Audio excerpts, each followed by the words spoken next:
Hello guys, good morning, welcome to our channel. তো প্রথমেই তোমাদেরকে আমি কিছু কথা বলতে চাই, সেটা হচ্ছে যে আমাদের চ্যানেলটা নতুন আর আমি সত্যি বলতে গেলে কিছুই জানি না। তো তোমরা প্লিজ আমার চ্যানেলটাকে সাবস্ক্রাইব করে দিও, একটু ফলো করে দিও, লাইক কমেন্ট করে দিও, তবেই আমরা কিছু করতে পারবো বা আরও নতুন নতুন শেখার ইচ্ছা থাকবে আমাদের মধ্যে।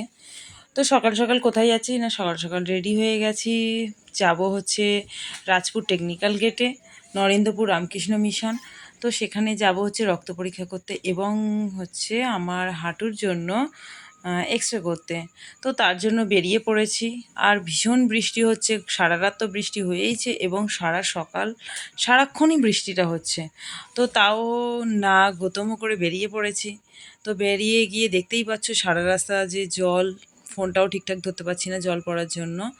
তো সকাল সকাল কাজকর্ম সব সেরে নিয়েছি, নিয়ে ভাত নিয়ে নিয়েছি, ভাত রান্না করে নিয়েছি, কারণ খালি পেটে রক্ত হবে প্লাস ভরা পেটেও রক্ত পরীক্ষা হবে সেই জন্য।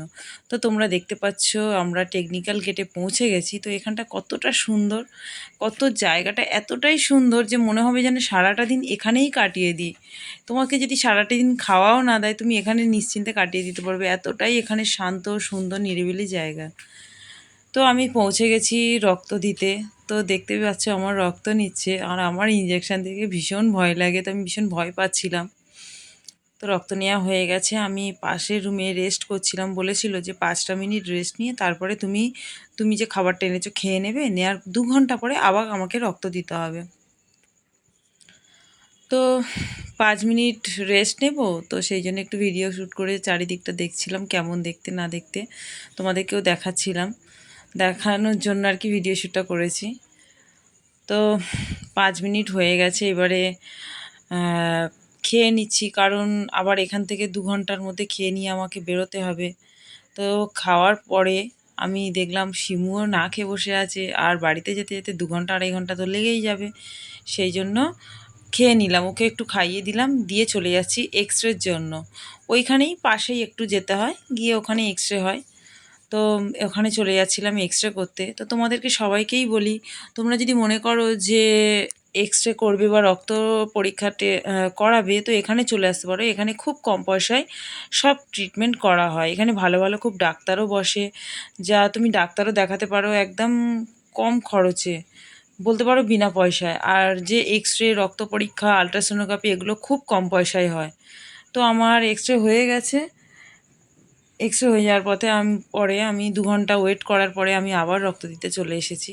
তো তখন একটা আন্টি রক্ত নিয়েছিল, এখন এই কাকুটা রক্তটা নিচ্ছে। তো তখন আমার যে রক্ত নিয়েছিল আমার খুব ব্যথা হয়েছিল, বা আমার যেখান দিয়ে রক্ত নিয়েছিল পুরো রক্ত জমে গেছে, এখনও আমার সেই রক্ত জমা আছে।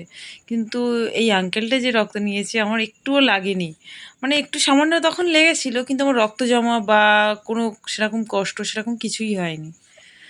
তো রক্ত দিয়ে ফিরছি, বাড়িতে ফিরছি। বাড়িতে যাওয়ার সঙ্গে সঙ্গে আমার বাচ্চা, আমার ছেলে আমার জন্য কত ফল কেটে দিয়েছে, যে মা তুমি রক্ত দিয়ে এসছো, এগুলো খাও আগে। তো সব কেটে দিয়েছে, তো আমি খেলাম, আমার ছেলে আমার মেয়ে সবাইকে নিয়ে আমি ওগুলোকে খা খাচ্ছিলাম। আর ভালো লাগছিলো যে না আমার বাচ্চা আমার জন্য এগুলো কেটে দিয়েছে।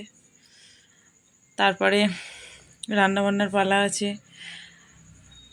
আমাদের তো আর কোনো রেস্ট নেই, আমাদের কোনো ছুটিও নেই, বাড়ির বউদের কোনো ছুটিই হয় না, বড় ডিউটি করে ওরা। তো সবজি টবজিগুলো কেটে নিচ্ছিলাম রান্না করব বলে। যতই যাই হোক রান্না আমাকে করতেই হবে, বাড়ির কাজও আমাকে করতেই হবে, যতদিন না উপরআল্লার কাছে চলে যাচ্ছি ততদিন পর্যন্ত অন্তত। তো সবজিগুলো কেটে নিয়ে রান্না করতে চলে যাব। তারপরে বাড়ির আনসও সব কাজকর্ম আছে, সেগুলোও তো করতে হবে, কারণ সেগুলো তো আমার করার কেউ নেই। আর ছেলেমেয়েগুলো তো ছোটো, মেয়েটা যতটা পারে আমার টুকটাক হেল্প করে, ছেলেটা আমার করুক আর না করুক আমার মুখের হেল্প করে, মুখে মুখে অনেক ভালোবাসা দেখায় আমার ছেলে আমার। কিন্তু কিছু ফল তো আমাকে কেটে দিয়েছে খাওয়ার জন্য, এই আমার কাছে অনেক, আমার বাপের দায়িত্ব পালন করেছে আমার ছেলে। তো তোমরা দেখতে পাচ্ছ আমার রান্না মোটামুটি হয়েই এসেছে, আমি আর রান্নার ভিডিওগুলো নিইনি। তো দেখতে পাচ্ছ রান্না মোটামুটি হয়েই এসেছে, রান্না খাওয়া দাওয়া সব কিছু হয়ে গেছে। এটা সন্ধ্যেবেলায় একটু পাকোড়া বানাচ্ছিলাম। তো পাকোড়াটা দারুণ টেস্ট হয়েছিল, দারুণ দারুণ অসাধারণ হয়েছিল। কি দিয়ে করেছি জানো? আমার গলে যাওয়া পাস্তা দিয়ে। তো ছেলেমেয়ের জন্য পাস্তা বানাচ্ছিলাম, একটু তাড়াহুড়ো ছিল।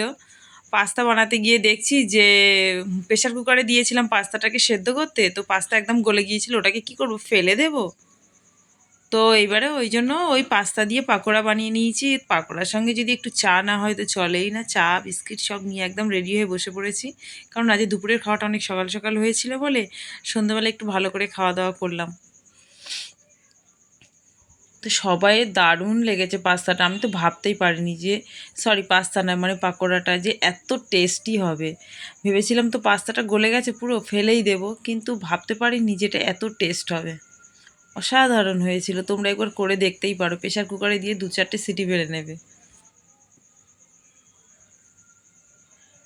এটা হচ্ছে সিমরান, খাচ্ছে, ঘুম থেকে উঠেছে, চোখের নিচে এক হাত করে কালি লাগানো।